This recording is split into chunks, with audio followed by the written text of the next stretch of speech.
The airport was unusually bright that morning, sunlight pouring through the massive glass panels as if the world wanted to pretend everything was fine. But inside Alexander Reed, the CEO known for billion-dollar deals, ruthless decisions, and a life lived in penthouse isolation, there was a silence darker than any storm. He stood in the middle of the bustling terminal, dressed in a perfect black suit that made him look unbreakable, but the truth was hidden beneath the fabric. He had just buried the last person who ever truly knew him, his mother. And now he was flying home alone to an empty penthouse that echoed with the absence of a childhood he never got to heal. He had money, power, status, yet in that moment, surrounded by thousands of strangers, he felt like the most lost person on earth. And that was when a tiny hand tugged at his sleeve, and a soft voice asked the question that shattered his walls, "Are you lost too, mister?"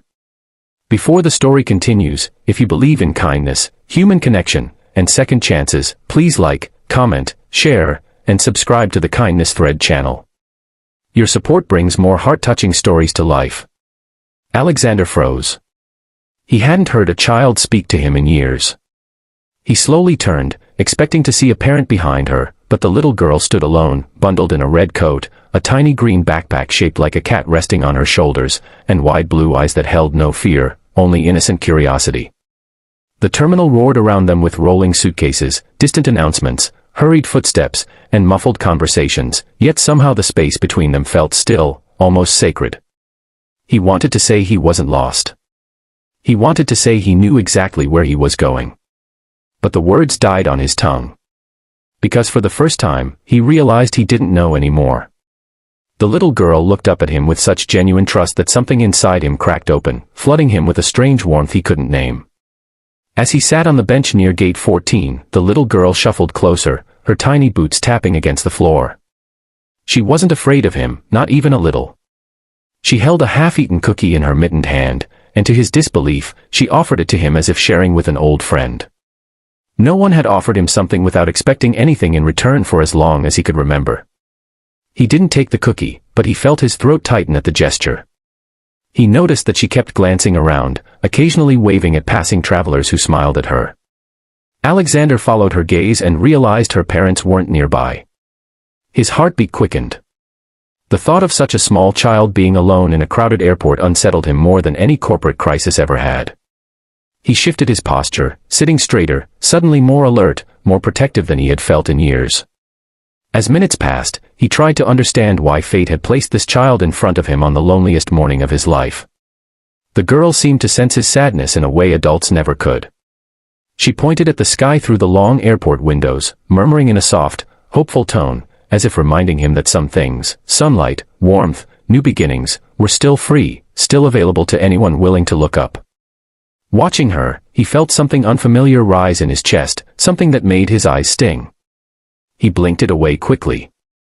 CEOs didn't cry, not in public, not anywhere. But the truth was undeniable. This child, without even knowing his name, had reached a part of his heart no one had touched in decades. When an announcement echoed through the terminal, the little girl suddenly looked nervous. She reached for Alexander's hand, trusting him completely. The shock of that tiny hand gripping his large one stirred an emotion he had long buried, the instinct to care, to protect, to choose someone else over himself. He gently squeezed her hand back, feeling a warmth that spread through his veins. He looked around for airport security but found Northwest One immediately close. Instead, he noticed a woman appearing frantically from the opposite corner, scanning every face, panic etched into her features. She must be the mother. The realization brought both relief and a surprising wave of disappointment. As the woman rushed toward them, tears streaking her cheeks, the little girl brightened and ran into her arms, but not before turning back to Alexander with a smile that could melt stone. The mother thanked him repeatedly, breathless with gratitude, explaining that she had turned for only a moment to check their tickets, and her daughter had wandered off. Alexander nodded, assuring her everything was fine. But something deep inside him shifted. Watching the two embrace, the mother trembling with relief, the little girl giggling softly, he felt a longing so sharp it stole his breath. He had spent years believing he didn't need anyone. Believing connection only brought pain. Believing loneliness was safer. But now, watching pure love in its simplest form, he realized how wrong he had been. The mother prepared to leave, holding her daughter close, but the little girl reached for Alexander one last time, tapping her small finger over her own heart, as if telling him something important in the only way she knew how. He felt the message even without words. After they walked away, Alexander sat in silence, staring at his hands. Hands that had signed mergers worth billions. Hands that had built an empire.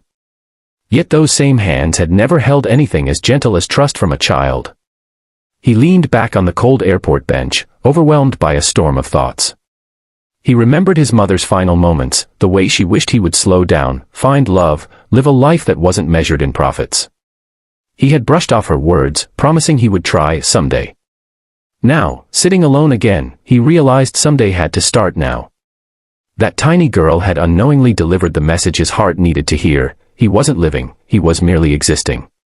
When boarding began, Alexander didn't stand. For the first time in years, he canceled his flight. Not out of fear, but out of clarity. He wasn't going back to an empty penthouse. Not today. Instead, he stepped outside into the bright daylight, feeling the warm sun hit his face. He breathed deeply, noticing the world around him in a way he never had. He booked a ticket for another city, one he had always wanted to visit but never had the time for. He called his assistant and told him he'd be unreachable for a week.